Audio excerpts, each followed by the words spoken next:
If you're struggling with getting up hills because you're stalling halfway up, you're sliding back down, or you're looping out trying to get up the hill, you're not alone.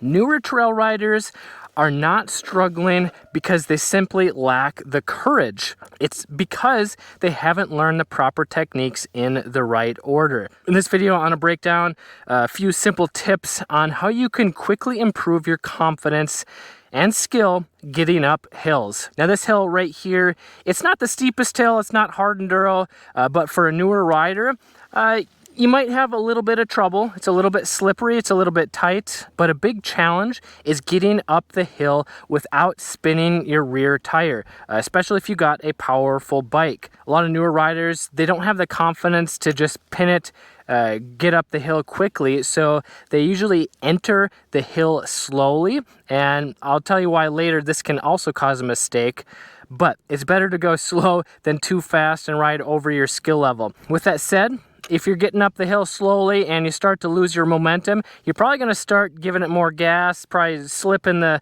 clutch, but that is when you start to spin the rear wheel. I'll show you right here, especially when you get stopped on the hill, you're going to start spinning the rear wheel and stalling it, especially if you haven't perfected your clutch control. So what do? Well, you need to work on that clutch control, and I'm going to show you how. A common habit, especially from street bike riders, is when they're using a clutch, they're just pulling it in and out and kind of just letting it go, releasing it when they feel the bike start to move. But this it causes a shock in that rear wheel, and that's what causes it to break loose and spin up. And once you start spinning, you're losing momentum, you're not going anywhere, you're not moving forward. We're at a slight incline right now, so I'm going to start it up. So instead of just dumping the clutch when you feel it start to move, slowly let it out until you hear the engine RPM go down a little bit. Give it a little bit of gas.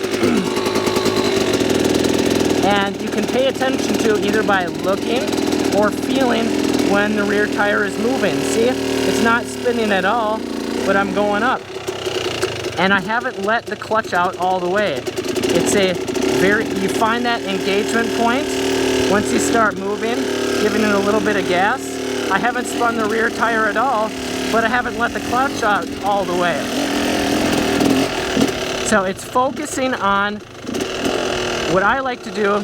I like to make it a game. I try and keep the RPM as low as possible, as low as I need, while still being able to move forward, because if you don't give it enough gas, you're not going to move up the hill, especially if it's steeper. But I try and keep the RPM as low as possible, and I just modulate the clutch whatever point I need it to be at, so that the rear tire isn't breaking loose, so letting it all the way out, but I need it to be out just far enough so that the clutch is starting to engage at the right RPM, so that the rear wheel isn't spinning and so that the engine RPM isn't spooling up. So let me go back down that hill.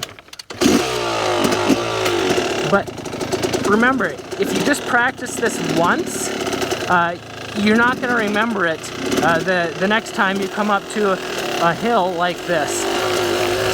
Dirt bike trail riding techniques are not something that you just naturally learn, especially if you're used to riding on the street.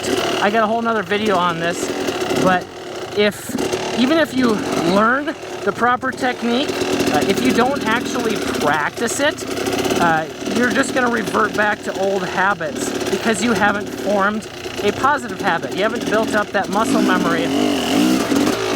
So going back to that, you're just finding that engagement point in the clutch so that the bike is going to start moving forward, and then you can pull it back in. So just keep practicing that, and then use your rear brake to prevent your bike from sliding back down the hill. So just keep practicing that. Try and keep the RPM as low as possible. If you got the RPM high like that, the rear tire is more likely to break loose and start spinning, and you're not going to go anywhere. Like that. I could feel it and hear it. this tire spinning in the dirt. Now, another common problem is when newer riders, they get stuck on a hill, they tend to put both their feet down and paddle and push. This is a huge no-no. If you're using both feet to help push the bike, you're not helping.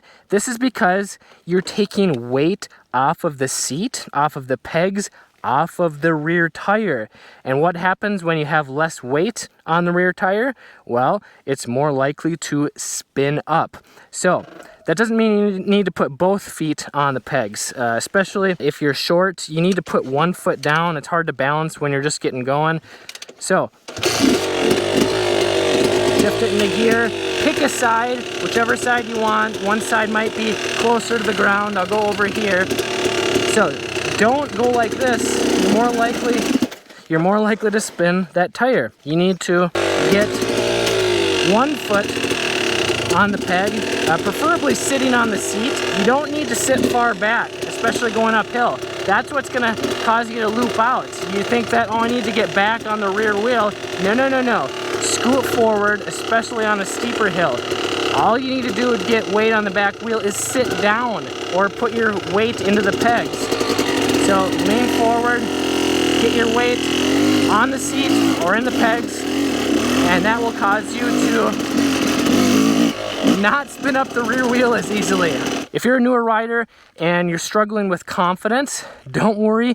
All of us do as newer riders because we don't learn the proper techniques from the get-go, especially if you're used to riding on the street, mountain biking, four-wheeling, whatever it is. Dirt biking is a totally different animal. The two wheels, the balance, the lack of traction. This is why I made a 60-minute trail confidence breakthrough ride cheat sheet. It's just some simple drills you can practice for 60 minutes, and I can guarantee that if you do these right for 60 minutes, you're going to have more confidence the next time you go on a trail ride. This is because you're intentionally practicing proper techniques, proper drills, so that you're actually building your muscle memory. Because if you just practice once, you're going to forget. You're going to revert back to old habits, so you have less control, less confidence. But if you actually focus, be intentional, you're more likely to pick up on them very easily. They may feel awkward at first. I totally get it. But if you're intentional, you're going to build that muscle memory. It's like anything new. Repetition, repetition until you get it right and it feels comfortable and natural. If you want that free guide, you can grab that in the description below. If you're getting exhausted and feel like you're more likely to crash while standing, you should check out this video on why that is, why standing might be causing you to crash. I'm Kelly Fager from MX Hideout. Stop surviving and start riding.